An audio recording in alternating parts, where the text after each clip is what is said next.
Hello and welcome to Bharat की बात आपके साथ, और मैं हूं आपका दोस्त अजीत सिंह। इजराइल और फ़िलिस्तीन के बीच घमासान युद्ध हो रहा है, लेकिन आपको जानकर के ताज्जुब होगा कि भारत के इंडियन नेशनल कांग्रेस, उनकी जो कांग्रेस वर्किंग कमेटी होती है, उन्होंने प्रस्ताव पास करके फ़िलिस्तीन का समर्थन किया है। केरल के सीपीएम का नेता फ़िलिस्तीन का समर्थन किया है और कहा है कि हमास एक आतंकवादी संस्था नहीं है, बल्कि इजराइल जो है वह एक आतंकवादी संस्था है। कांग्रेस और कम्युनिस्ट का चरित्र देखिए। देश एज ए इंडिया, भारत के प्रधानमंत्री ने पहले ही इजराइल का समर्थन किया है। इजराइल को उनके इस हाल में भारत ने दृढ़ता के साथ हर संभव मदद देने का भी आश्वासन दिया है और भारत सरकार इजराइल के साथ है और हमास को आतंकवादी संस्था मानती है। ऐसे में कांग्रेस का यह दोगला चरित्र, कम्युनिस्ट पार्टी का दोगला चरित्र क्या दर्शाता है? क्योंकि इन लोगों को देश के हित से कोई लेना देना है ही नहीं।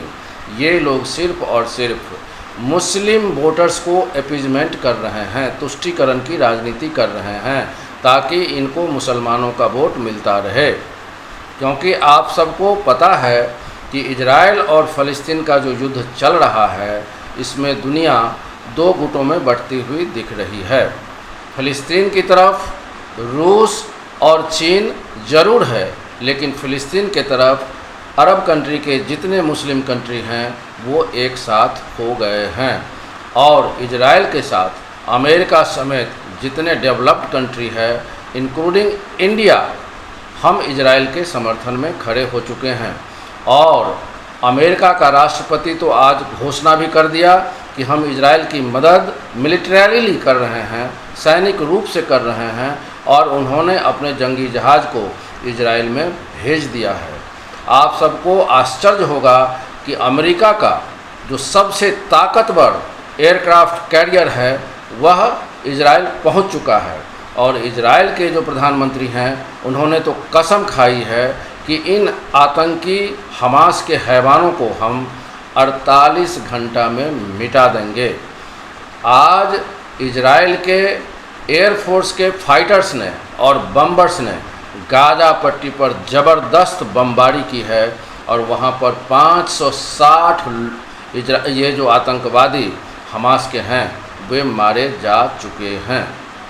इस लड़ाई में, इजराइल और फ़लस्तीन की लड़ाई में 9 अमेरिकी नागरिक भी मारे जा चुके हैं और 10 नेपाली नागरिक भी मारे जा चुके हैं।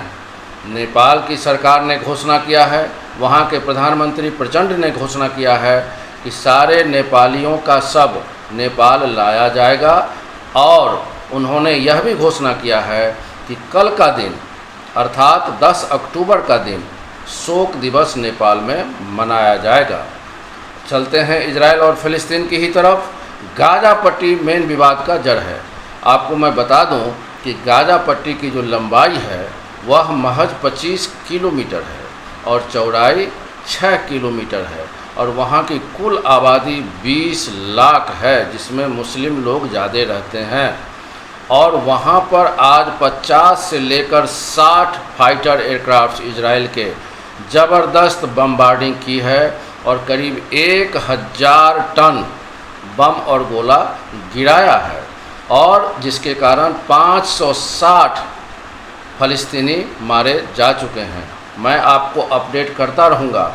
आप हमारे चैनल को ज़रूर सब्सक्राइब कर लीजिएगा और बेल आइकन दबा दीजिएगा।